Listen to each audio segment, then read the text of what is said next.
Bonjour messieurs. Je peux vous déranger quelques minutes. Vous pouvez te présenter? Alors, je m'appelle Sylvain Decoq, j'ai 19 ans, je suis au lycée Jacques Durand à Saint-Omer et je prépare un CAP en chaudronnerie industrielle. Chaudronnerie industrielle. Chaudronnerie, c'est... Moi j'ai toujours entendu parler du chaudron de potions magiques Astérix et Obélix. On est dans ce genre de... Pas vraiment, non. Pas vraiment, c'est-à-dire? C'est tout ce qui est transformation de matière en ferraille. On peut le voir, on part d'une tôle à la base et puis on peut fabriquer n'importe quel objet métallique. Alors qu'on retrouve dans des exemples d'objets métalliques qui sont conçus et fabriqués par un chaudronnier. On peut retrouver toutes sortes, des trémies, on peut également faire plus dans le design des escaliers, des choses comme ça. JC Aumol, je suis professeur en structure métallique, construction métallique. Que sont amenés à faire les chaudronniers en fait? Les chaudronniers, il n'y a pas un type de métier exact. En fait, il y a plein de champs de métiers différents. On peut toucher au ferroviaire, à la construction navale. On peut très bien travailler dans le bâtiment, dans tout ce qui est la construction métallique, des appareils à pression. Ça touche vraiment tout ce qui est le travail des métaux, aussi bien acier, inox et aluminium. Et quelles sont les qualités qui sont requises pour les apprentis ou les élèves dans ce domaine de la chaudronnerie? Donc il y a déjà quand même un certain côté manuel, de dextérité, mais aussi beaucoup de calculs mathématiques. Il faut avoir une bonne vision dans l'espace, une bonne lecture de plan. On peut voir là derrière ce que votre cours théorique qui amène à l'atelier. Qui amène à l'atelier, c'est ça, donc c'est préparer les pièces, savoir lire des plans, savoir les préparer, savoir les développer, pour pouvoir ensuite les découper et pouvoir les mettre en forme. Et parcours scolaire avant d'entrer en apprentissage, tu peux peut-être le reprendre depuis le collège, où tu l'as fait, vers quoi tu t'es dirigé après le collège. Enfin, voilà quelques éléments de ton parcours. Alors j'ai effectué toutes mes années collège au collège de la Morinie, à Saint-Omer. Je suis ensuite parti au lycée où j'ai suivi une seconde générale, mais qui me plaisait pas énormément. C'était beaucoup trop théorique. Je voulais vraiment faire quelque chose qui bouge, donc je suis parti au lycée Jacques Durand pour faire un bac pro maintenance industrielle. D'accord. Donc tu es parti au lycée Jacques Durand après ta seconde ou après ta première du lycée? Après ma seconde. Après ta seconde. Donc, et ça te semblait trop difficile ou c'était vraiment pas difficile, je m'en sortais quand même, mais c'était vraiment la théorie, c'était vraiment que de la théorie et ça me plaisait pas. Je voulais vraiment apprendre un métier en fait. Et quand tu es allé au bac pro maintenance industrielle en voie professionnelle, donc au lycée Jacques Durand, tu es allé jusqu'au baccalauréat, tu as fini le parcours? Oui, j'ai passé mon BEP, du coup j'ai intégré directement une première, ayant déjà fait une seconde générale. J'ai passé le BEP à la fin d'année que j'ai eu avec succès. Je suis ensuite parti en bac pro, donc pour finir les 3 années. Et j'ai eu mon bac pro également. D'accord. Donc si je comprends bien, sans avoir fait la seconde professionnelle, tu as eu ton bac au bout de 2 ans. C'est ça, voilà. D'accord. Et alors après le bac, quel a été ton parcours?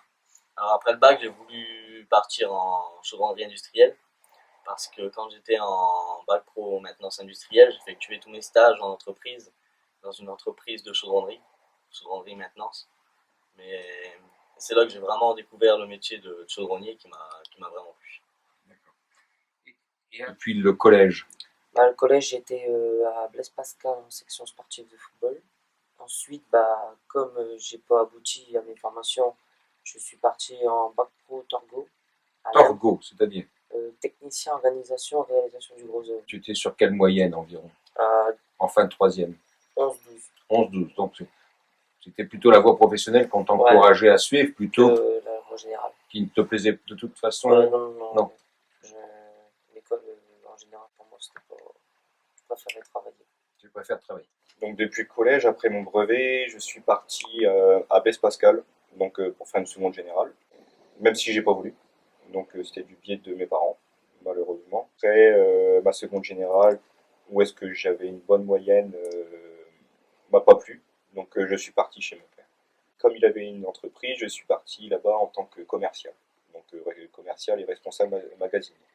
Dans quel domaine alors, commercial? La quincaillerie, donc tout ce qui est outillage. Donc j'étais jeune.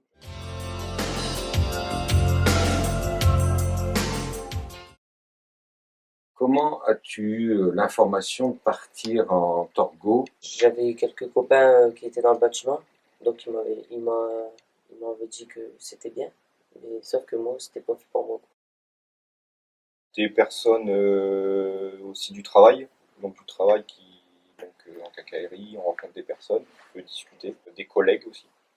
Les amis, j'en ai eu pour en discuter. Je suis fier aussi par rapport à eux, ce qui n'est pas bon. Par moi-même, regarder sur internet, parler avec des professeurs. Des profs d'atelier. Les profs d'atelier, ils sont plus dans le domaine du professionnel.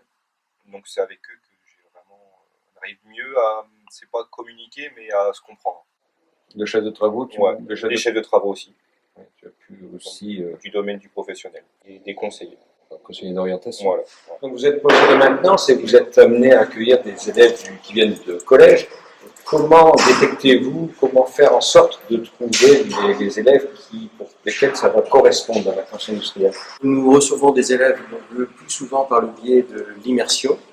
Donc ce que l'on fait, c'est que, alors, il y a plusieurs possibilités. Bien souvent, on essaye de les parrainer avec d'autres élèves de nos formations initiales. Ou alors, on les prend avec nous par 4 ou 5, et puis là, on leur fait faire des activités liées à la maintenance. Et,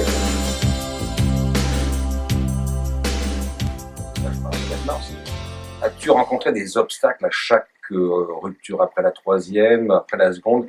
Comment ça s'est déroulé, ces changements d'orientation de ton côté en tant qu'élève?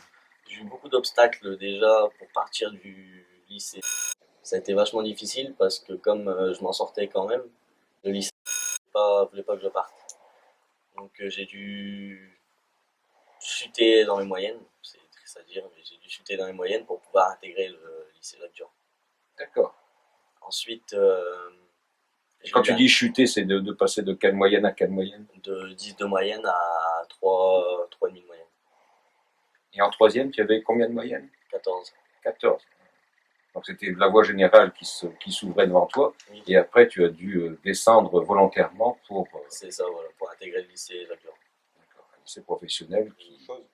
Et puis j'avais un peu de fierté, donc je voulais travailler de moi-même, donc réussir par moi-même, ce qui est important. Où est-ce que j'ai repris une première STI 2D, donc à Blaise Pascal. Et ça a été facile, ça, de revenir après une rupture scolaire au lycée? Ça, j'ai beaucoup de réflexions. Et de revenir en mois de septembre, c'était un peu compliqué. Mais je me suis maintenu, mais après, pas mon domaine. Donc, puis moi, comme qui voulais bouger, travailler dehors, voir travail, mais où est-ce que c'est pas tout le temps la même chose. Donc j'ai décidé de partir en maçonnerie.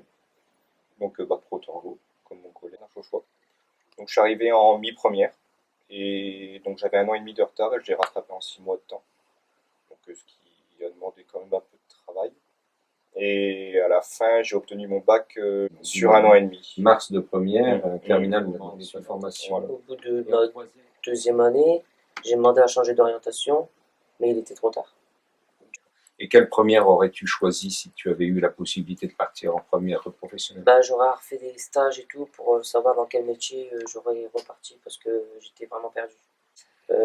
Donc ensuite, bah, ce métier ne me convenait pas. Donc je suis reparti pour faire une formation POEC Industrie.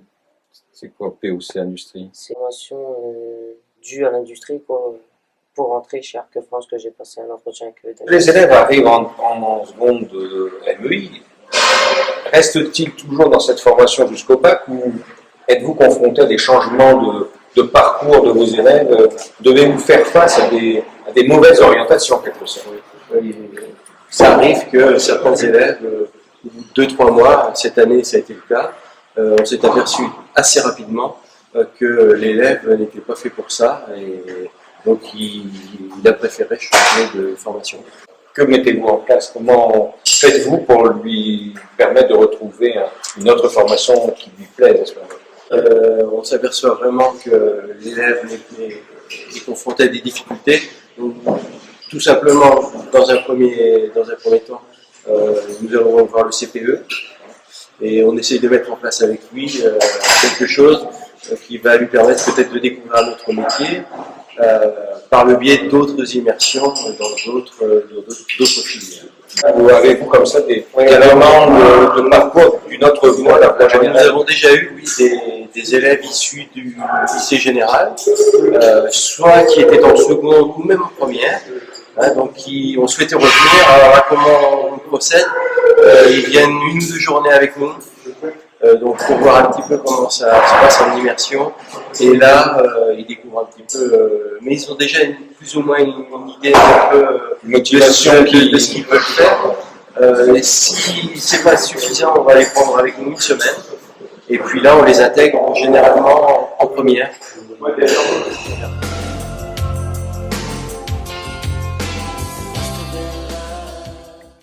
Quel conseil pourrais-tu donner à tes camarades de collège ou de lycée sur leur choix d'orientation? Déjà faire de bons stages en troisième, vraiment aller dans des choses qui leur plaisent, vraiment essayer de choisir la meilleure voie. Ensuite, s'ils voudraient partir en contrat d'apprentissage, rechercher beaucoup à l'avance. Déjà de une, je voudrais qu'ils travaillent très bien à l'école, parce que l'école c'est très important. Et ensuite, faire ceux qui vont en professionnel, faire des stages d'immersion. Non, j'ai pas découvert. Donc je suis parti peut-être à tête basse, quoi. Et quand je suis arrivé là-bas, au bout de ma 2e année, je savais que c'était pas mon métier. Donc, Bonne place pour l'élève.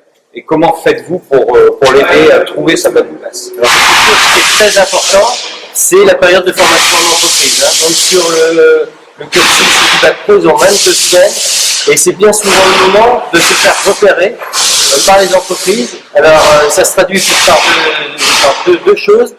Ceux qui sont repérés et l'entreprise après la terminale les garde en BTS en apprentissage, ou alors va leur signer un CDI dans un premier temps, un CDD dans un premier temps, et pour ceux qui auront vraiment de la chance, un CDI par la suite.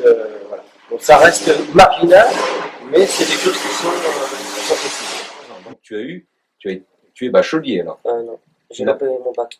Tu as loupé ton bac Torgo. Oui. Donc suite à l'échec de ton bac Torgo, tu as fait une année. J'ai fait 2 mois en une formation PVC industrie. Après les 2 mois, donc l'entretien a été concluant pour que Monsieur Vasseur t'accepte Dans l'apprentissage. en apprentissage.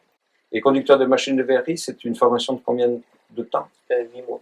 8 mois. En tant qu'apprenti, derrière, on sait qu'on peut avoir une embauche, donc c'est très important. Qu'est-ce qui te plaît dans cette formation? Déjà, dans cette formation, on apprend beaucoup de choses. Il y a beaucoup de responsabilités dans ce métier. Après mon bac, je suis parti en apprentissage en maçonnerie pour gagner de l'expérience. Donc je suis parti en BP, en brevet professionnel à Épinal-les-Boulogne. Donc pour faire un BP en 2 ans, donc en apprentissage. Et donc j'ai trouvé une entreprise sur Saint-Omer, mais où est-ce que ça s'est vraiment mal passé. Donc je travaillais 6 mois. Tout de suite dans la foulée, j'ai été faire de l'intérim à Crite. Donc où est-ce que j'ai eu de la chance d'être pris tout de suite. Je travaillais 6 mois au Boudarche. Et 6 mois en Boudarche, c'est-à-dire dans la ligne de production. voilà, donc le responsable de production de mon secteur qui m'a proposé de faire cette formation-là. Donc j'ai tout de suite postulé à ARC, qui m'a envoyé à Pôle emploi pour faire les tests MRS, que j'ai réussi. Donc, Ensuite, j'ai rencontré des obstacles aussi lors de ma recherche de contrat d'apprentissage.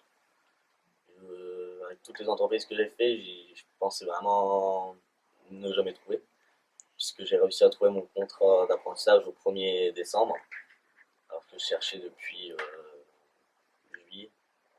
Juillet.